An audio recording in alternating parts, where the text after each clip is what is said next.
right. Hey, quick heads up before we dive into today's episode. I am so excited to be hosting a free live webinar called Fuel Smarter, Run Stronger, and I would love for you to join me. This is actually the first live event that I've hosted since 2023, and I don't want you to miss it. If you've ever wondered why you are working so hard, but you're just not seeing improvements with your running, why you keep getting injured every time you start a training cycle, or why you're constantly feeling confused about what to eat when throughout the day, then this webinar is for you. I'm going to be breaking down why the nutrition advice you've been hearing over and over again is just wrong if you're a runner, and what you can do instead to fuel better and get the consistency you need to reach your running goals. And trust me, it does not include cutting carbs or overthinking every single meal that you eat. This webinar is happening on Wednesday, June 18th. It's totally free, but you do have to register to save your spot and get the link. You can find the link to register in the show notes, so make sure you do that. And whether you're chasing a PR this year or just want to finally feel stronger on your runs and really feel like you're making the improvements that you deserve, Fuel Smarter, Run Stronger is here to help you get there. All right, let's dive into today's episode.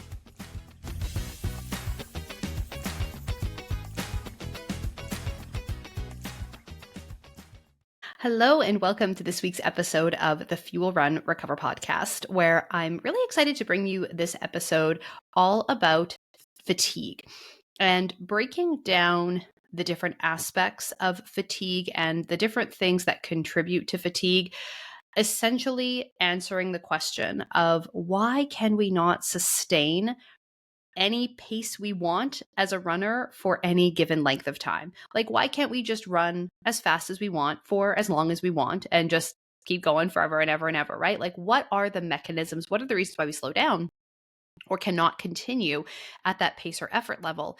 And then most importantly, I want to talk a little bit today as well about what we can do about it. So if you are a runner who struggles a lot with some of these things, whether it's hitting the wall, if you're finding that you're not getting faster at a given distance of race, if you're struggling through, speed workouts or maybe just long runs, what are some things that we can do to essentially fatigue-proof your running? Now, of course, even the fastest runners in the world experience fatigue, right? Now, they experience less fatigue at the paces or distances that other people run, right? They have higher thresholds for fatigue than the rest of us. But of course, no one is completely, superhuman, that they never ever run into these issues. But how can we start to push that envelope and delay or prevent fatigue during our workouts and races so that we really can continue to push the envelope on performance and improve our times, improve our endurance, and even just improve how we feel during races or during some of those really tough workouts. So that's what we're here to talk about today. And it's an exciting episode. I've been kind of thinking about this for a long time. I've really wanted to do an episode on this topic for a long time. And, sitting down and finally having a little bit of time to get out my thoughts and the questions that I want to answer and the things that I want to share with you, because I think it's a very important topic for runners to understand, so that when you're doing your training day to day, you can use some of the techniques, some of the strategies that we're going to talk about to improve your kind of mental resistance or resilience for fatigue. But then also understanding why some of your workouts are maybe set up the way that they are, like why certain workouts are so common in certain race distances and things like that, so that you're understanding the physiological training response that we're trying to get from some of these workouts. And also when it comes to race strategy, why are there certain race pacing strategies that seem to be better than others when, generally speaking? And what is it about those pacing strategies that really seems to help people have better and just more consistent, solid performances? So there's lots to unpack here, lots of really great conversations that I've been having with my clients lately that, sort of all fed into me wanting to share this information with you. So to start us off, talking fatigue as a runner, just to really quickly define what it is that we're talking about, is basically the inability to continue to sustain a given pace or effort. So we're running at XYZ pace, or we're giving a workout or a run XYZ level of effort, and we just can no longer keep up with that. We have to slow down, we have to stop, we just cannot continue to do that. And this is really what fatigue is all about. And I'm sure every single runner at some point in time, unless you are actually superhuman, you probably have experienced some of these symptoms, right? Or some of these signs. Your legs feel heavy. People will say their legs feel heavy. Legs feel like cement, unresponsive. You have no pep in your step. Basically, you might be trying to get your legs turning over more quickly. You're trying to pick up your pace, but your legs just don't have anything to give. You also might find that your breathing feels harder than expected, like your breathing rate or your heart rate is higher than you would expect it to be at a given pace or effort level. Physically, you might feel fine. Your legs are okay, your breathing is okay, but mentally, you are just feeling kind of blah. Your motivation to continue is waning. If you've ever done like a very long run on the treadmill, you probably know what I'm talking about, right? Say running 10 miles outside on a beautiful spring day, like the motivation and the enjoyment of that is no problem, right? But try to do that same workout on a treadmill, maybe with, no entertainment, no music or distractions or anything. And our motivation to continue can wane pretty quickly. Or again, you've got that drive to maintain pace, and you've got that drive to continue at a specific effort level, but you're just slowing down. Like you just cannot keep up with what you're trying to do.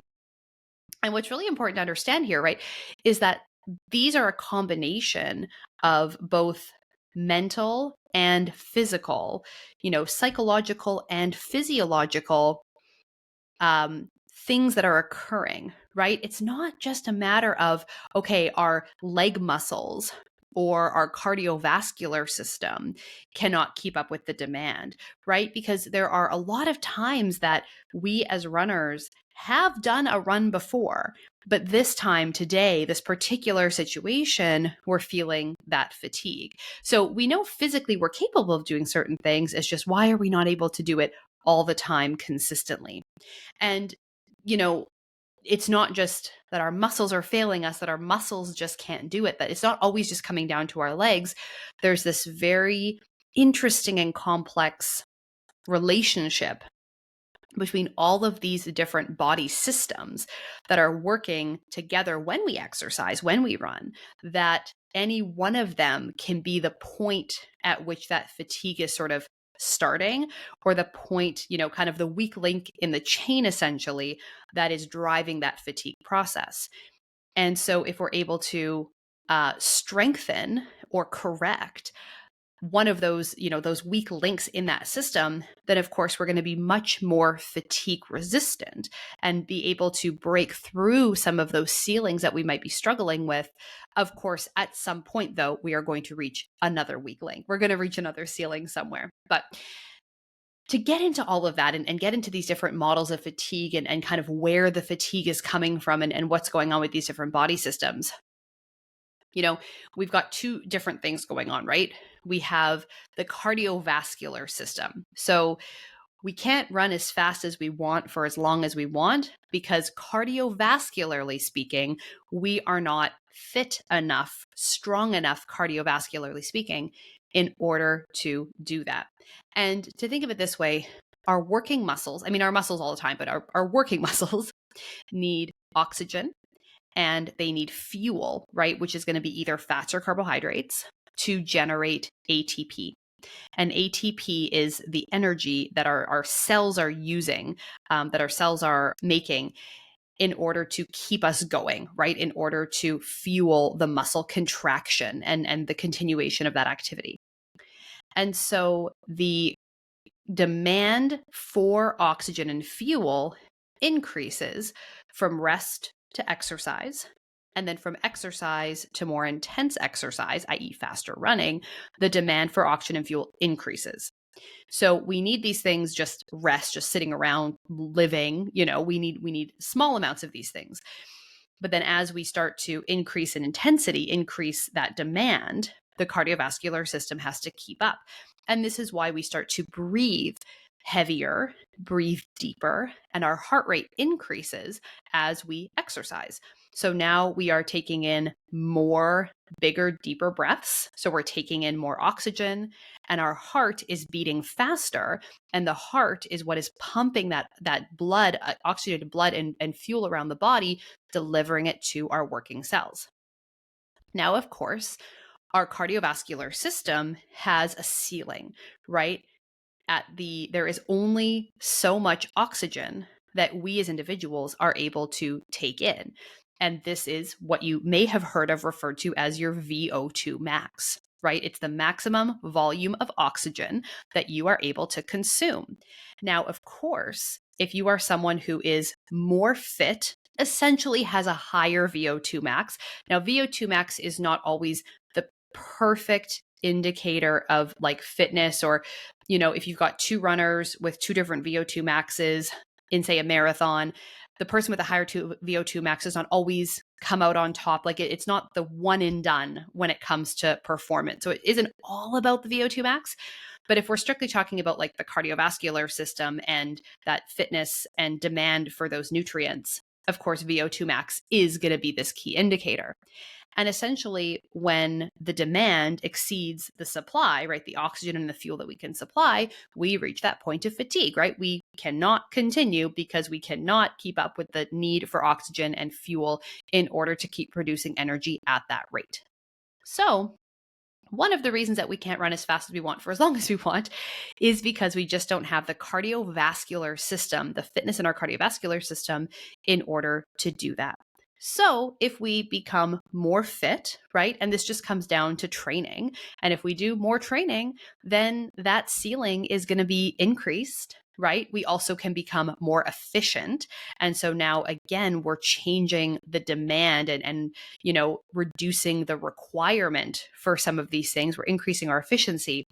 And so that also can do good things for allowing us to run faster, run longer without reaching that point of fatigue. But really, from that perspective, it all comes down to doing the physical training in order to get there.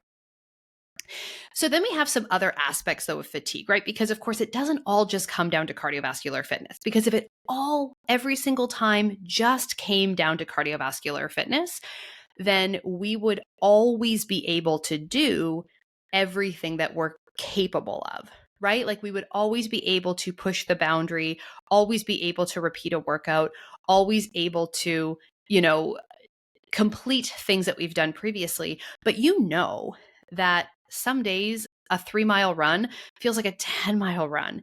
And then other days, a 3-mile run feels like, oh my gosh, where did the time go? I can't believe I already got through that, right? Some days you can run faster. Some days you have to run slower. Sometimes, you just don't have that motivation, right? Running outside maybe versus on the treadmill, or running with a friend versus by yourself, having music or not. Like there's lots of other things that impact fatigue and impact our feelings of fatigue. Again, whether they are physiological, right? Something that is happening inside our body systems, or psychological, which also, may be more modifiable at times, like how we feel mentally are things that we sometimes with practice can have a little bit more control over, essentially, when we run, but they are still important things that essentially can make or break a race day performance. So, physiologically, we need to do the training. We need to look at hydration. We need to look at pacing and all of these important aspects. But I think the mental side of it is very often overlooked, but equally as critical to reducing the chance of us running into fatigue or having issues with fatigue that are going to essentially stop us from reaching our goals. So the first, model of fatigue here that I want to just touch on is going to be peripheral fatigue. And peripheral fatigue is essentially the fatigue that is caused by the depletion of glycogen in our muscles, dehydration in our working muscles, and the buildup of lactate in our bloodstream and in our muscle cells. So essentially, what happens is as we're running, right? We're running and we are using up our body's energy stores, right? So glycogen levels are being depleted. And so we can deplete muscle glycogen to the point where we essentially run out of it or reach these critically low levels, where then the body can no longer continue to work because we have run out of gas. Right? It's like if you run your car out of gas, there's no gas left in the tank, there's no energy left to burn, there's nothing here. And so we run out of that muscle glycogen. We cannot continue at that same pace.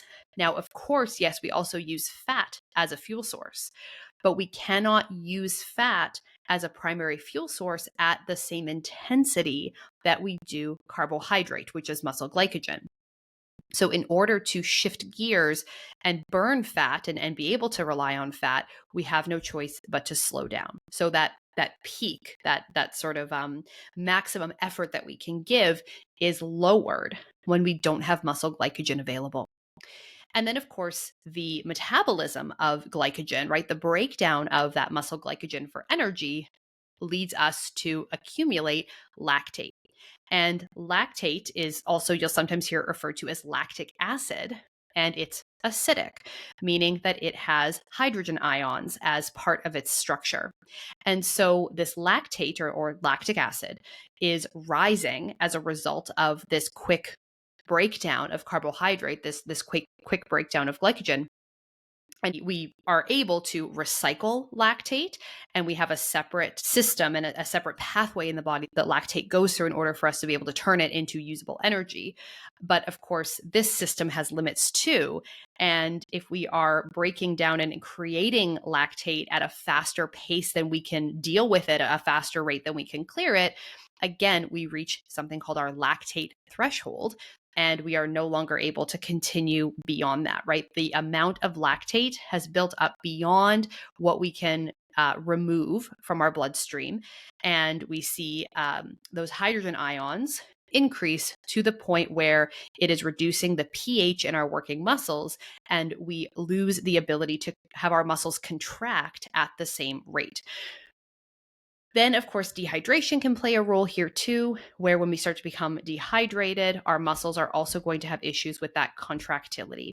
And so the peripheral fatigue model, sort of this muscle-based model of fatigue, is looking at the depletion of muscle glycogen or the depletion of water, right? The dehydration, which are going to negatively impact our ability to continue, or that buildup of lactate. That is, of course, also going to negatively impact our ability to continue. So this is obviously a huge factor in running, and something that, if we're thinking about hydration, we're thinking about nutrition, supplying more fuel, right? Taking in carbohydrate before and during our run, so we have more carbohydrate, more muscle glycogen available. These are all things that we can do to fatigue proof our running and delay fatigue to the point where maybe we can reach a next level goal of endurance or a next level goal of performance, because we are not basically hitting the wall by running out of gas or becoming so dehydrated that we can't continue. So then we have central fatigue, and central fatigue is coming from the brain. So peripheral is like the outer part of our body, right? The part that's further away from the brain, our working muscles when we're running. Central fatigue is coming from the brain. And so, of course, there's a couple different angles going on here, a couple different things that are happening. When we are running for a really long time, we see a depletion of neurotransmitters, things like serotonin and dopamine, that affect motivation, the rate of perceived exertion, and our ability to continue with pacing. So, the brain gets tired, and these neurotransmitters that have been, very active and, putting in a lot of work. Our brain has been working really hard to keep us running, keep, all these different body parts moving in sync, and the coordination of things. And, like the brain is very active when we're running. And so we start to get fatigued. Now, some of this, of course, nutrition can play a role here too, in terms of brain function, energy going to the brain, because of course the brain uses a tremendous amount of glucose for energy throughout the day, but then also nutrients that we consume, things like choline that actually are part of neurotransmitter production. So then we have the thought of fatigue also being a protective mechanism. The human brain is essentially hardwired to want to prevent us from doing things that are going to cause irreparable damage or complete catastrophic exhaustion, right? Like our brain puts limits on what we do, and our brain puts limits on what we feel we're able to do outside of course, very extreme situations because it is trying to keep us safe, right? Our brain is trying to protect us. And so if the brain is sensing that, continuing is going to cause significant muscle damage, cardiovascular risk, exhaustion, heat illness, whatever it might be, then we can experience fatigue sooner because of these protective mechanisms that we have in the brain. And this sort of feeds into something called the central governor theory. And essentially, the central governor theory is stating that the brain acts as sort of a regulator, right? The regulator is there to stop us from doing things that are going to really cause serious damage. And so the brain is constantly during exercise monitoring our body temperature, our rate of perceived exertion, our heart rate, oxygen levels, muscle glycogen levels, hydration, and of course, assessing how much further we have to go. And this is why you find that mentally, in the earlier parts of a race, you might really struggle with pacing, struggle with motivation, struggle with, continuing. And then all of a sudden, when the finish line is like in sight, you're like, boom, all of a sudden you have all this gas left in the tank and you're just like able to shift gears and really, get that last kick towards the end. Because the risk of that catastrophic failure is much lower when the finish line is right there versus when you're in like the first 10K of your marathon. And so the brain is monitoring all these different things all the time throughout a run, throughout a race, whether it's a speed session or a long run or a race, whatever it might be, and then essentially dials us back and holds us back before we can really cause harm. And so this, of course, is going to occur at a much lower threshold than our true physiological capabilities. And it's fascinating to think about this, that it's your brain that is essentially holding you back from doing the things that you're physically capable of doing on a given day because it's hot, because you're dehydrated, because you don't have enough muscle glycogen on board. And it's not to say that you wouldn't still make it through the task that you have in front of you, right? That race or that workout. It's just a protective mechanism, again, trying to stop you from reaching that point of doing serious damage. So you can see here that between the peripheral model and the central model, right? The central governor theory and the peripheral model, they're so interconnected. And there is no kind of like, okay, it's all one thing or it's all the other thing. It's both of these, whole body systems, our cardiovascular system, our musculoskeletal system, and then of course our central nervous system, all working together to kind of regulate what we're doing. And you can see how based on other different factors like environmental temperature, recovery, muscle damage that we're going into a training session with, nutrition, hydration, etc., how that can really impact how we feel day to day. So just because, last week we did this specific 5-mile run with this tempo effort and that sort of thing, then the next week it feels so much harder. I mean, physically we know we're capable of doing it, but there are different things that can just cause us to hold back or feel the need to hold back at different times. And this is where smart pacing, this is where mindset, and this is where, those mental strategies around fatigue and really helping to create, help to create a more fatigue resistant or fatigue resilient type of runner is so beneficial, because it is about the training and it's about physiologically improving our ability to do things. But then it also comes down to being able to push ourselves and being able to kind of take that governor off when we need to. And, but of course, to still try to avoid catastrophic failure. So then we also have this really other model that I think is so fascinating. It's the psychobiological model. And it is sort of shifting gears a little bit more away from the physical fatigue in the sense of like, what's happening with the brain, what's happening with the muscles, that kind of thing, but really centers the rate of perceived exertion and motivation as like a key limiter of performance. And I think that like all of these things are very valid, and probably different things come to the forefront in different situations and for different runners on different days. But it's not necessarily always about your body failing or your body not being able to keep up, but it's about, in any given situation, how hard does the run feel and how motivated are you to keep going? And it's a really interesting thing to think about. I think it's really interesting to think about, again, because some days the same run can feel so easy, and other days that same run can feel so hard. Like, have you ever had a deload week? I know this happens to me all the time. You're heading into a deload week and you think, oh my gosh, I've been doing all these like 5, 6, 7 mile runs. Oh, my deload week, I'm only doing like 3, 4 miles at a time. Oh, it's going to be so easy. And you go out there for that 3 mile run and you're like, oh, when is this 3 mile run going to be over? And it's like, it just feels so much harder than it should on that day. Whereas other times, if you're, say, used to doing long, long runs, and then all of a sudden you only have to do like a 12 miler on your plan, it's like, oh my gosh, 12 miles. I was in and out.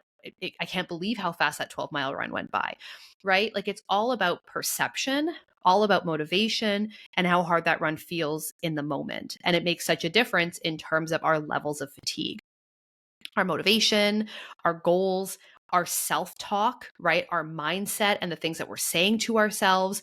All of these are going to influence, how long, how hard we can push before we're finding ourselves slowing down or stopping.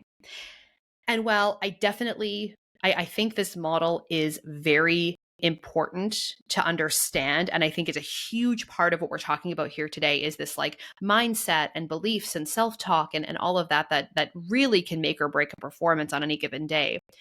But of course, we also know that like it's hard to self-talk your way out of hitting the wall because of glycogen depletion. Like I think it's not a one or the other thing. It's all of these factors together, and all of these factors being so intertwined. It would be, in my opinion, completely impossible to separate out one to say, okay, this one is the most important thing. Like, this is the key, because again, on any given day, depending on the environment, all these other factors, different things are going to come to the forefront. So, really fatigue is, of course, multifactorial. It's all these systems and how they're interacting, right? It's our physiological limits, but then it's also our psychological limits. And this comes down to everything from just our motivation, our rate of perceived exertion, and those protective mechanisms that are all coming into play. And so, we even know, like, even on a day that we have full glycogen stores, right? We ate the same breakfast we always eat. We're not glycogen depleted. If the brain is perceiving that effort as too high, or if glycogen levels are dropping really rapidly during a long run, we have not run out of glycogen yet. But the central governor theory essentially is saying, but you might, right? You may run out of glycogen, right? If you're not taking in, say, any inter-run fuel or intra-run carbohydrate.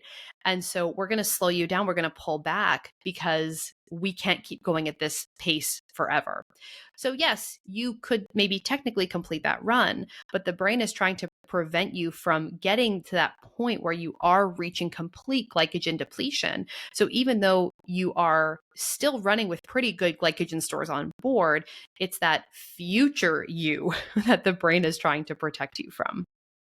And so, really, the big takeaway here, like the big thing that I want you to understand is if you have been struggling with this, right? Like, just whether it's mindset or whether it's hitting the wall, having trouble with certain speed sessions, having trouble with race day pacing, if any of those things are things that are struggles for you, then improving our performance really requires us to address this whole system, right? Each piece of this, and really, again, trying to find those weak links. What are those weak links for you? And then being able to work on those so that everything is kind of up at that same level. I know for me, and I think a lot of runners probably will agree with this. I mean, for me, it's definitely the mindset, and it's definitely being able to push myself and continue to push beyond my comfort zone. I think a lot of us in the endurance running space, we are very good at running easy, right? To settle in to that easy pace and just to kind of like enjoy the miles. It feels really good. We get a lot of positive energy from that. For me as a dietitian, I mean, certainly fueling and hydration is not something that I struggle with. I'm very on top of my fueling and hydration.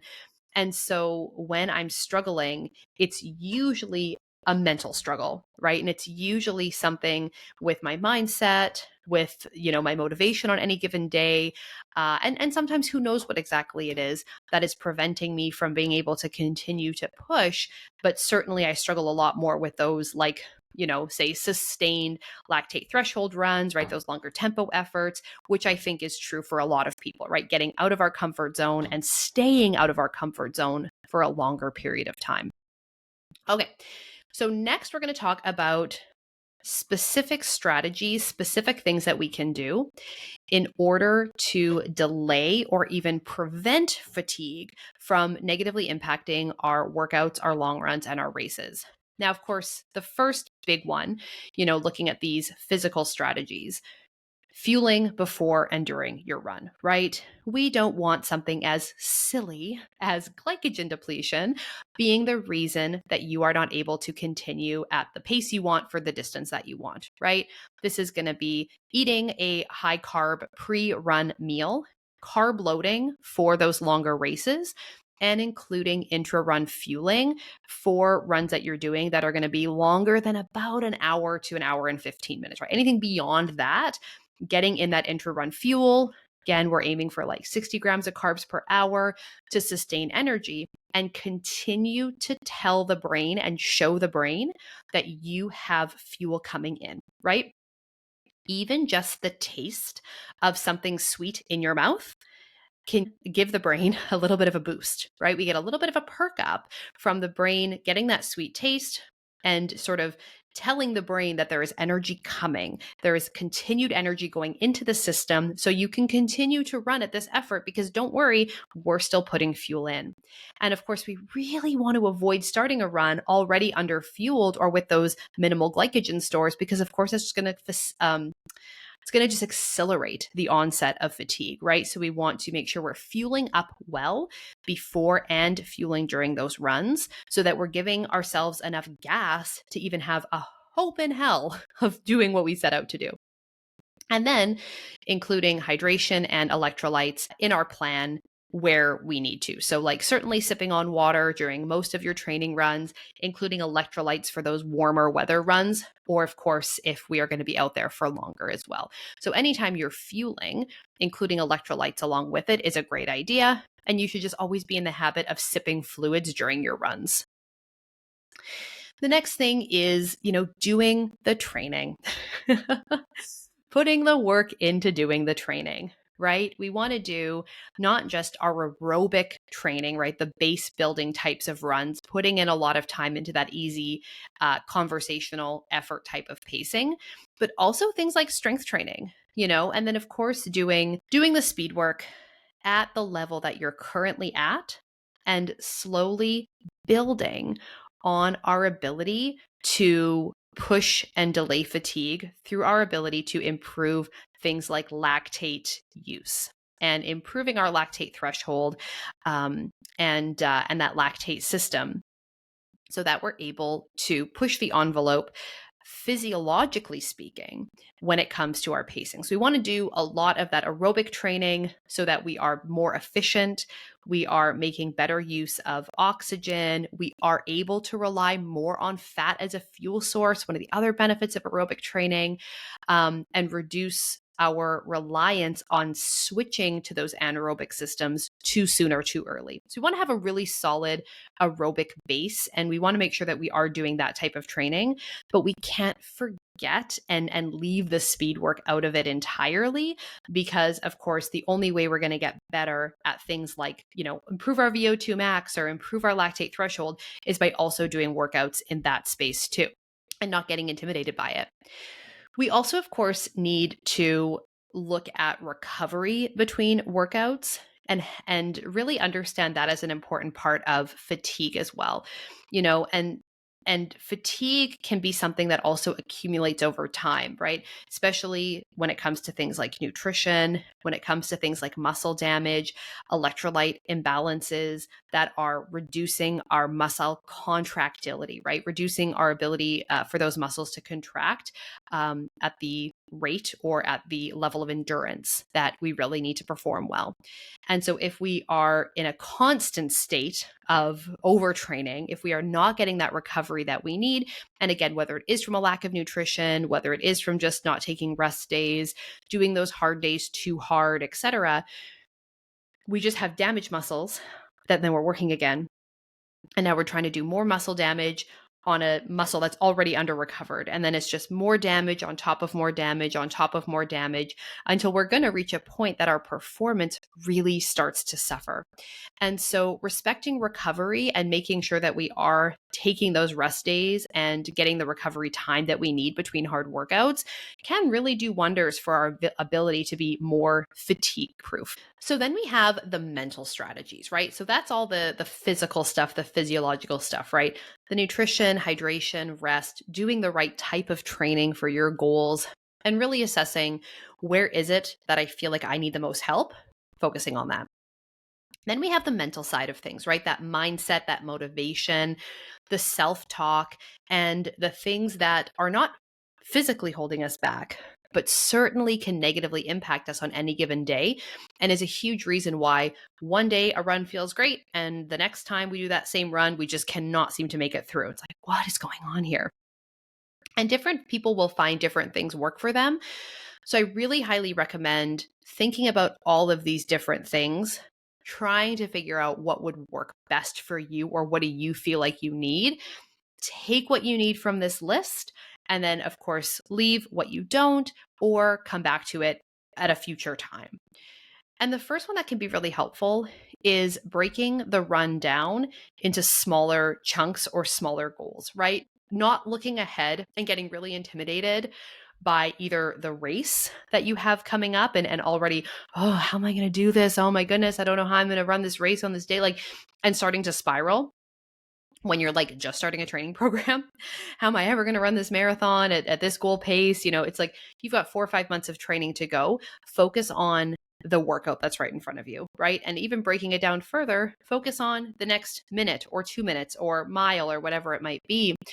Break it down into just the thing that you're focusing on right now, right? Break it into much, much smaller goals and consistently check off those. Those are the steps that build up towards the big thing that we want to achieve. And this can really help, with our effort level and our rate of perceived effort, and improve our motivation. Breaking those big goals down into smaller goals, we're going to get more wins more often, right? So we're going to be able to check off and get more gold stars basically more often, rather than it being just grinding until the big thing we accomplish. And motivation is something that comes and goes, but we want to take advantage of the times when we are feeling really motivated and capitalize on that, knowing though that when we aren't feeling as motivated, we have other things that we can dig into in order to continue to be successful. The next thing, and I think that this is a huge one, is using positive self-talk. Catching yourself and being very aware of the things that you're saying to yourself during a run, especially during a hard workout or a hard race. And I think it's important to also recognize though that the going will always get tough. Like we're not trying to replace negative self-talk with positive self-talk from like a toxic positivity standpoint of like everything is sunshines and rainbows all the time, and if it isn't, then we're not even touching it. But it's to know that there are going to be low points, there are going to be tough pieces of speed sessions, of long runs, of races. If we're challenging ourselves, then it's going to be challenging. And so we want to go into it anticipating those challenges, but having strategies to pull ourselves out. And whether we have just simple phrases, like people just want to repeat, I've got this, I can do this, I'm strong, whatever it might be for you. Sometimes I like when I'm doing a speed session, I don't know, maybe this is embarrassing to share. I don't know. When I'm doing a speed session and, I'm getting to that point where my effort level is high, I sometimes will repeat to myself, I feel great. And I really try to internalize and think about how good I feel, how strong I feel running fast. My heart rate is high, my breathing is elevated, my rate of perceived exertion is up there, but it feels great. And it helps a lot. It helps a lot. And trying to remember, I like to think of the training benefits that I'm getting from doing those harder sessions. Like I try to, again, maybe this is embarrassing, I don't know. I try to like think and visualize the positive things that are happening in my body as I'm doing these hard workouts. Like I'm imagining myself getting better at clearing lactate from I'm imagining my running getting more efficient. I'm imagining the improvements in my cardiovascular fitness. Like I'm thinking about the positive, great things that I'm doing for myself as a runner, getting through that speed workout. And how good and strong I feel, even though I am working hard.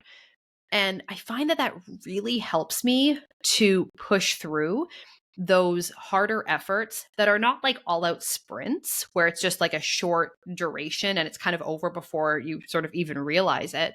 But when you're getting into like, the last 5 minutes of a 20-minute threshold type of effort, like those last couple minutes are starting to get really tough. But I always like to imagine, this is the part where I'm getting all these benefits. Like this is the part where my fitness in my body and everything is really changing.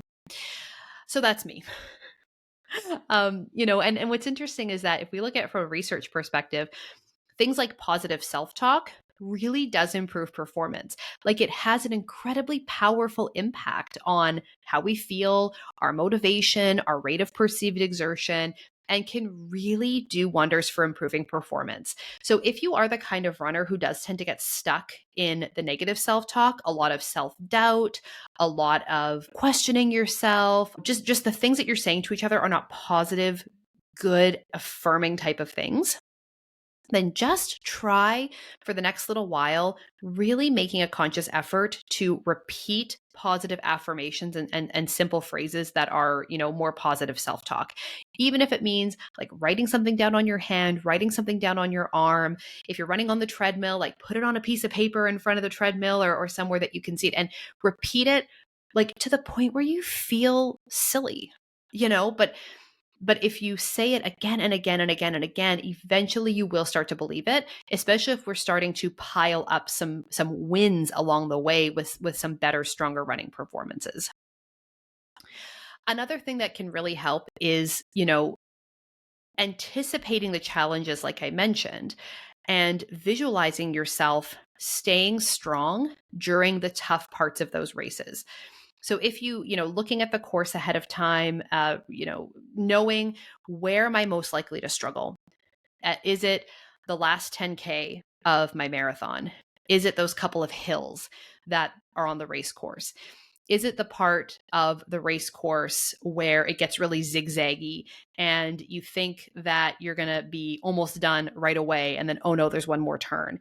Is it the part of the race? There was a 10K that I did over the winter where you run past the finish line. So you do like, it's almost like a figure eight. So you go out and then you run and then you come back and then you kind of go past the finish line and run another loop sort of the other direction and then come back. So the great thing is that the bigger loop is first.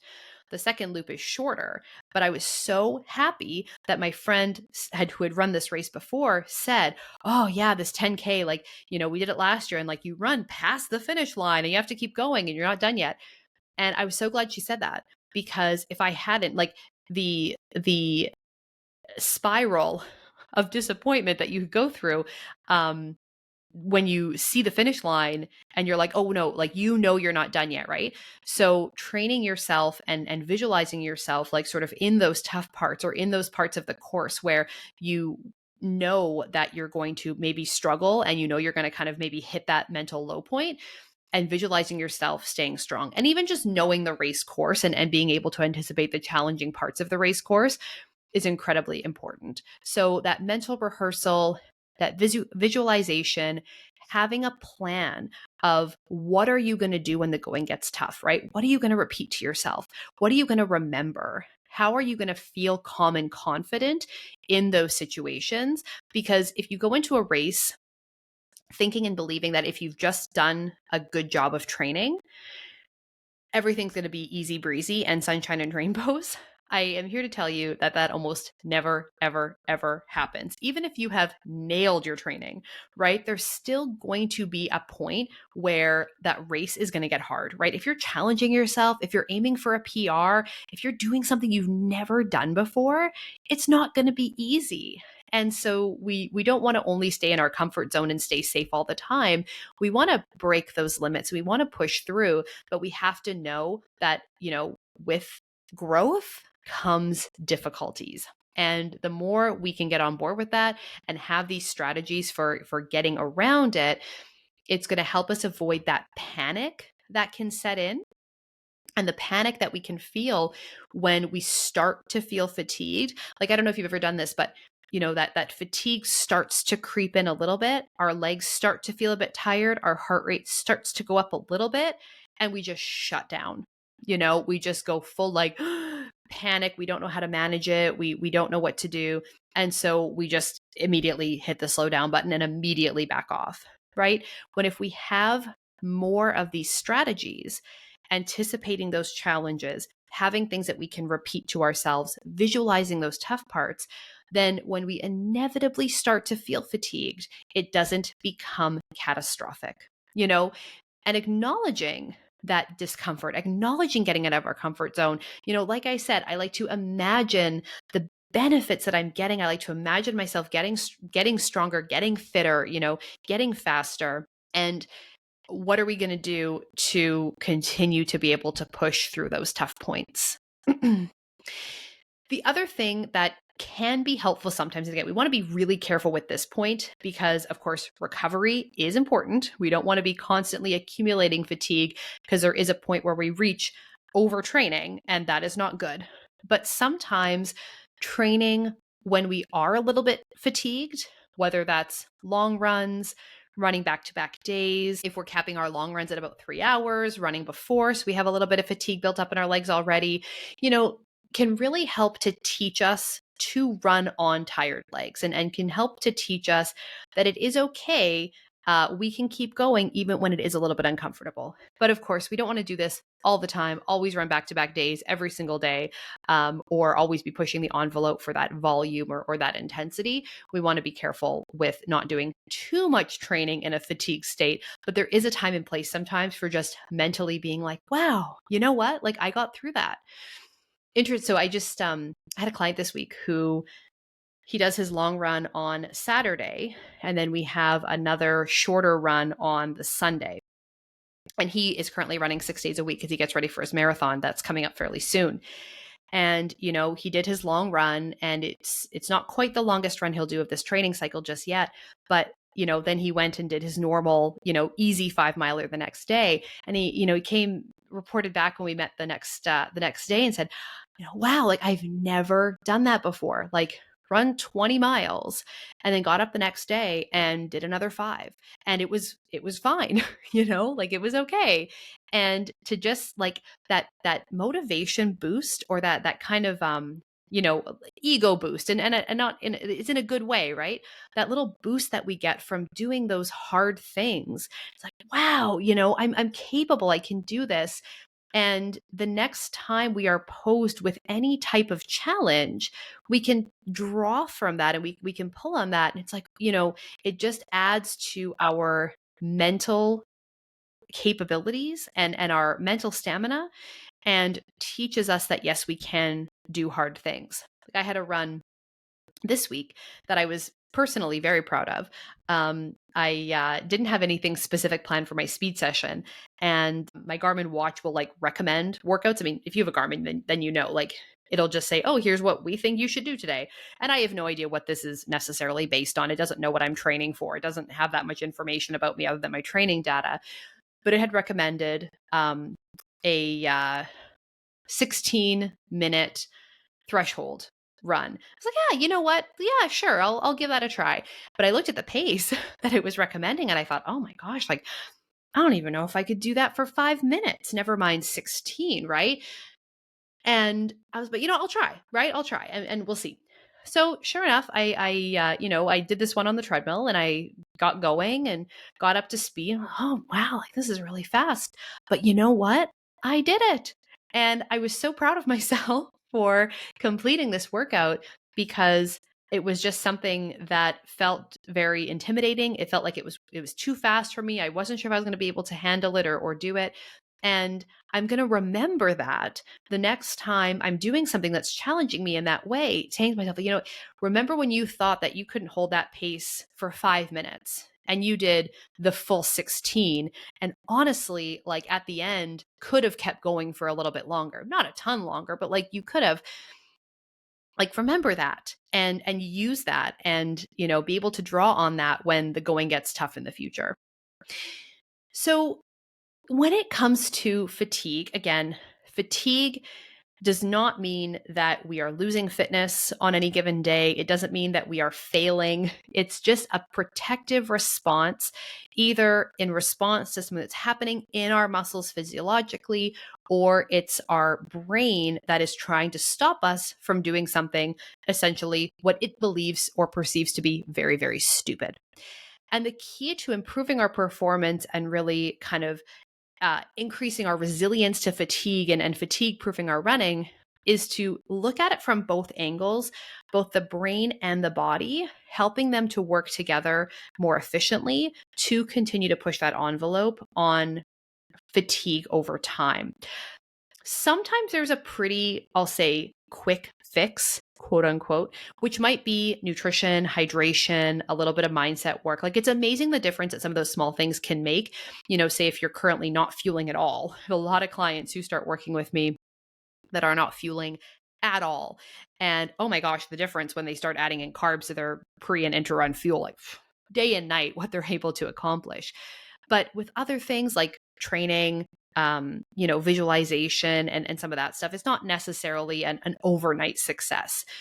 But focusing on, assessing where you feel your weak links to be, and focusing on those small, consistent habits that you can do over time to start to build up your resistance or resilience to fatigue and really allow you to reach that next level of performance.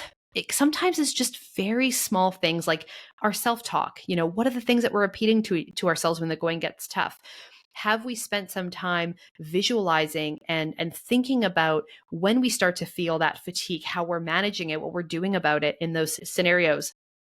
Really doing those little things can make a tremendous difference over time and really help you bust through that ceiling of performance at your next race. So that is it for today's episode. I really want to thank you for tuning in today. I hope that you got a lot out of this episode. I hope that you learned some new things. I certainly really enjoyed putting it together for you.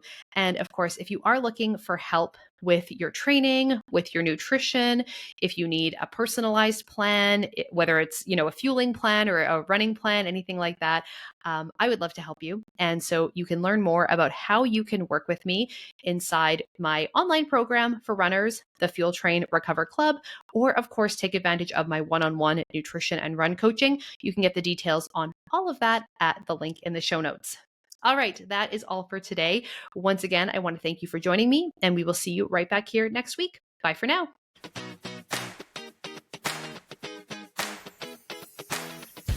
The information on this podcast is for educational purposes only and is not to be used or relied upon for diagnosis or treatment of any health condition. This information does not create a client-practitioner relationship and should not be used as a substitute for professional medical advice.